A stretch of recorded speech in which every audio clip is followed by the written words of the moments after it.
The one and only El Guapo is here. Bas Rutten, ladies and gentlemen. Let's go see him on the Skype. There he is. Hey, Bas. Hey, how are you? Good. Hey, Bas, I've always wondered, what is tattooed on your palm? But on this side, this means ki or chi. It's Chinese and Japanese, they have both the same kanji, and it stands for life force. And since I put that one on, I never lost a fight anymore. So I figured, hey, it works. So I gave myself a long life. This is a very old Chinese symbol, Shao. It's what it's called, and it means a long life. So I promised my kids and my daughters to become 100 years old. And that's why I figured, you know, if this worked, then maybe hopefully this is going to work as well. I'm going to be 100 years old. Fair enough. Well, I appreciate you making some time for us, Bas. Let's get right down to it. I know you've got a lot of things going on. I want to ask you about some headlines out in MMA and just sort of get your opinion about them. TJ Dillashaw, I know he comes from that Bang Ludwig school, and of course, Bang was one of your students. When you look at TJ Dillashaw, where do you rank him among the pound-for-pound best currently competing? Well, I would say top 3 for sure. I mean, the kid's unbelievable. Dwayne has been talking about it for such a long time against me. And when he started working with him all the way back at Alpha Male, he said, Bas, keep your eyes on this kid. He's going to be a world champion. Everything I tell him to do, he does it plus even more. He's an incredible athlete, and he amazes Dwayne all the time. So, yeah, he's top of the list, top 3 for sure. Do you like the idea of him fighting Henry Cejudo? Yeah, I would love that. I would love to see what both these guys do. And, you know, and he wants it as well. You know, TJ is one of those guys who's super competitive. He just wants to fight everybody. Fair enough. Okay, a couple more things I want to go over before we get to some of the specifics you're involved in. Where do you come down on this whole John Jones-USADA situation? Oh, I don't know. I didn't hear too much about it. I hear that, suddenly it's up. It was 1.5 years instead of 4 years, right? Yeah, 1.5, and then they bumped it down to 15 months. To 15 months. Okay. Well, you know, good for him. But I don't know. You know, I read some other things that he has to talk about other fighters who are using or something. I don't know what the situation is there. I was very busy last week preparing for 3 or 4 shows in a row now because I got to do a professional fighters league as well, one row after another constantly, and then now karate combat. And then in the end of the month, I have a seminar at Dwayne. So I've been on my computer preparing all these shows already because I know that once I start, you know, I might not have the time anymore. So that's why I wasn't online a lot. Fair enough. And I want to get to those in just a minute. But I guess as a broader question, do you think USADA has been a force for good in MMA? Yeah, it's not good if they change the rules the whole time, you know, going down lower suddenly, and it's for no reason. I don't know what the real reason is behind it, you know. It's just saying that he is innocent. I don't know if that's the truth as well. So most of the time I stay out of it. If I don't know something 100%, it's the whole thing with Kavanaugh going on right now, and you know, and that lady on what is it in the news. I always say, guys, we don't know if it's true or not from both sides. So I'm going to stay out of that situation. As long as I read about it and I know more about it, then I would like to comment. But otherwise, I don't. All right, and then you know what? We can skip that part. Okay, let's get to what you're talking about. Karate combat. So this is crazy. This is going to be at the top of the New York City Freedom Tower, September 27th, right? So do you know the story of how this came about? How are they putting on a karate or a series of karate fights at the top of the Freedom freaking Tower? You know, they look for these crazy places to go to. We went to Greece. We were in Miami at the beach there. You know, in Hungary, they've been everywhere. And they just find these really cool places to put them on. And who doesn't want to be there? I'm looking forward to it. I mean, did you see the view? I saw a few pictures on the 102nd floor. It's super high. We got the whole city around us. And there we have the pit, the karate combat pit, and only a select audience. I think it's maximum 200 people can attend right there. And that's most of the time it's on invite. So no, I'm looking forward to it. I don't know how they pulled it off, but I'm very happy they pulled it off. Do you think karate is making a comeback? I know 100% it's making a comeback. You know, they're very smart because what happens in 2020 in the Olympics, you're going to have karate. It's going to be back in Tokyo. So I think they anticipated this and they saw it coming and they go, you know what? Let's start a full contact karate organization. Now, the rules are exactly the same as these rules. And in the Olympics, they are the same. Only the Olympics, of course, is not going to be full contact. And this is full contact. But, you know, that's an easy pullback for a fighter once he's used to these rules to go over to the Olympics and perform there. So for folks who've never seen it before, what does full contact mean exactly? I've seen some of the knockouts. It's like set the scene. There you go. You said it. You already saw some knockouts. Once people start getting dropped, that means it's full contact, you know. So it's with little gloves. You know, they have the 4-ounce gloves. They're really nice padding on the knuckles. They're not MMA gloves. They have the padding, a little bit more padding on the front. And then for the rest, is pretty much everything is what from karate is allowed. Now, we don't have low kicks allowed to the thighs because, again, those are the rules that they're going to have in Tokyo as well. But you can kick to the calf. There's no knees.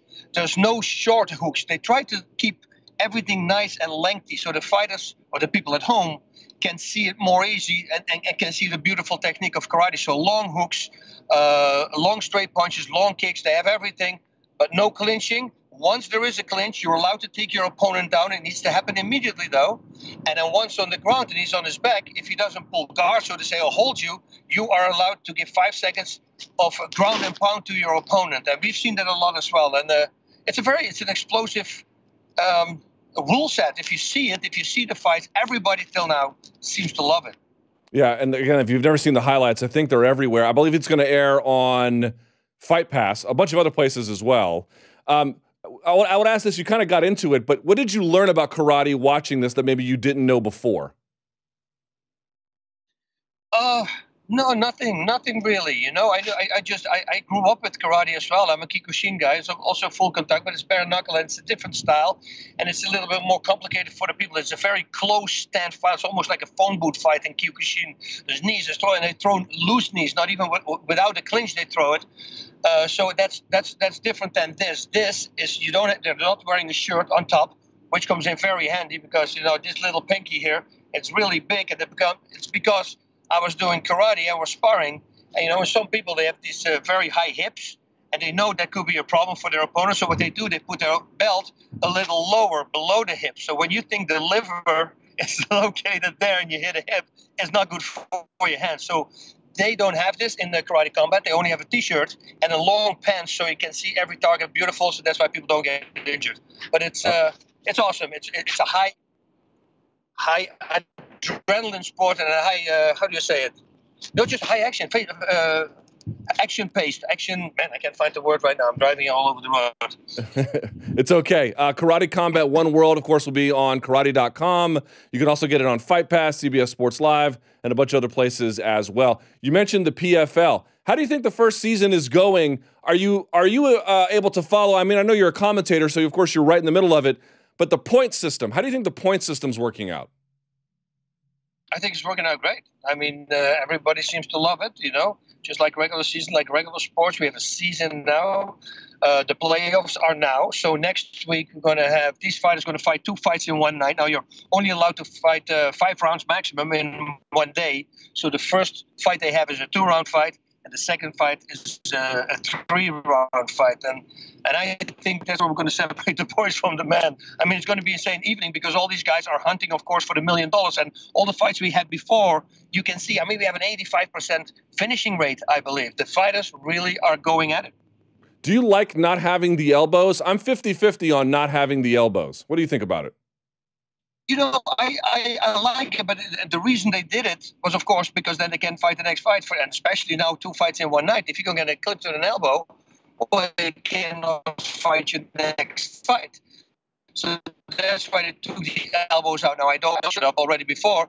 In December at the finals, elbows might be allowed, but I don't know 100%. Who has stood out to you in the tournament that maybe you hadn't heard of before?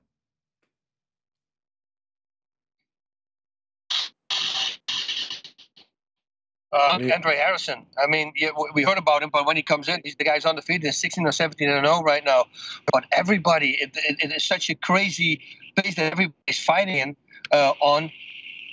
Every fighter is excelling right now. It's just insane. I'm going to pull up here Fight 8 so that I can give you some names because otherwise it's fun. There's so many. Oh, Steven Seiler, for instance. Steven Seiler is the guy's the comeback kid, we call him now. I mean, every time he gets rocked and it looks like the fight is over, then boom, suddenly he comes back and pulls off this crazy submission out of nowhere. He did this twice in a row. Now he's going to face Maligari. Maligari is a very strong opponent. Lance Palmer, of course, he fights against Max Koga from Germany, a really good German fighter, which I really enjoy because, you know, he has an equal record. I believe, I don't know for sure, it's 8 knockouts and 8 submissions and a few decisions only. But this guy is equal good on the ground as he is on his feet, and we don't see that a lot coming from Europe.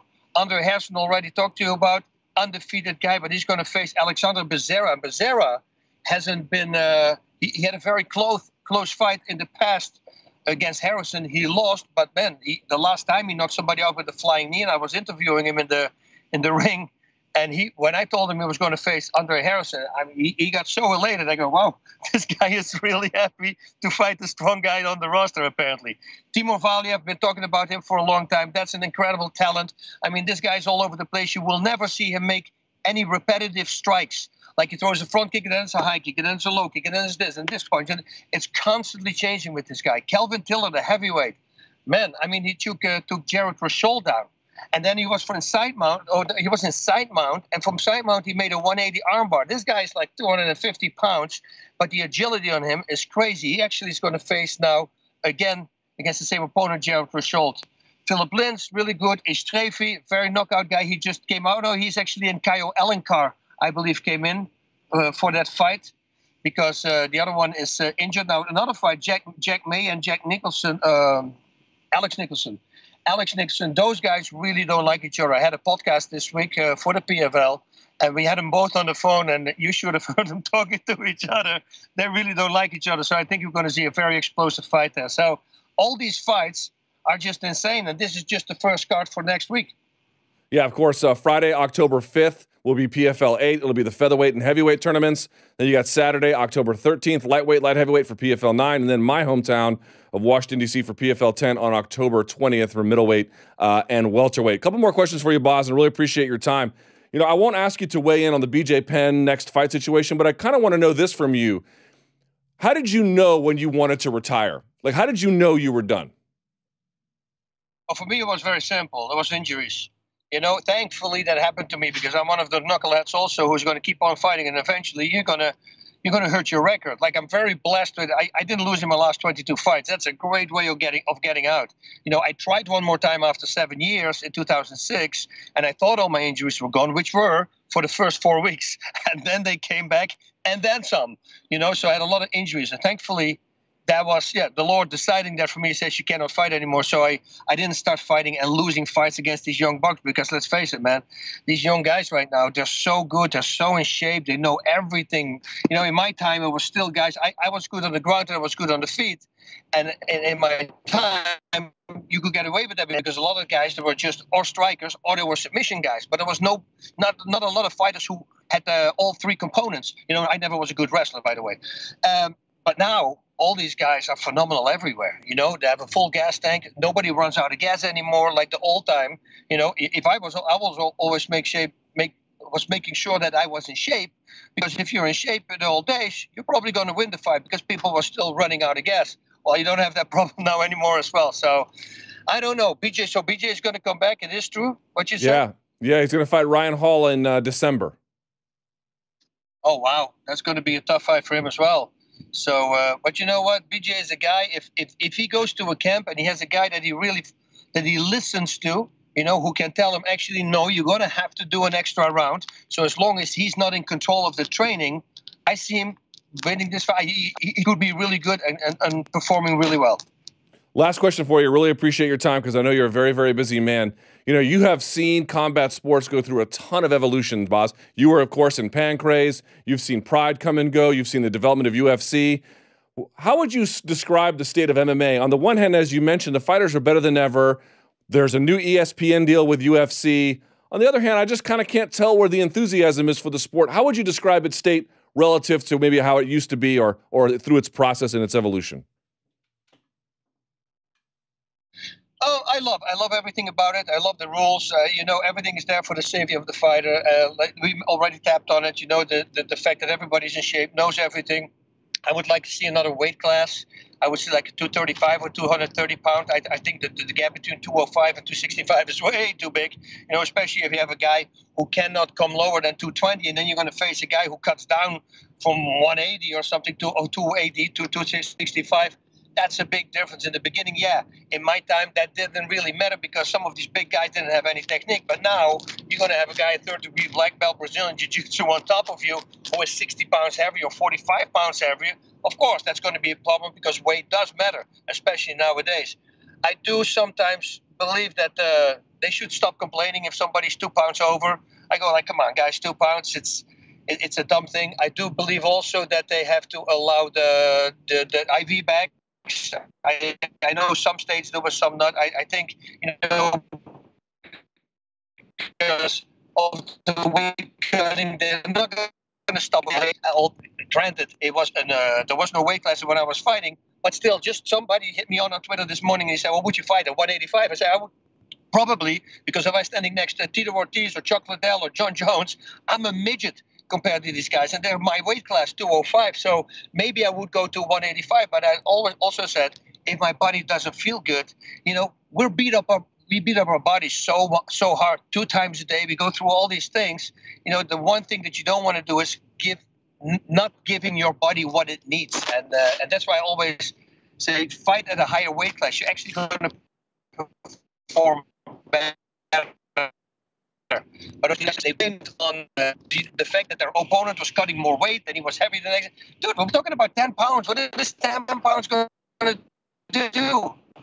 Is that reasonable? I don't think so. I never had the feeling when I fought somebody who's 45 pounds heavier that he was much stronger than me. I think it's just a mindset, and it's just making sure you're happy, you're in your element, and just fight. All right, Bas. Well, we appreciate your time. As we mentioned before, Karate Combat One World this Thursday, September 27th. There he is. Bas, thank you so much.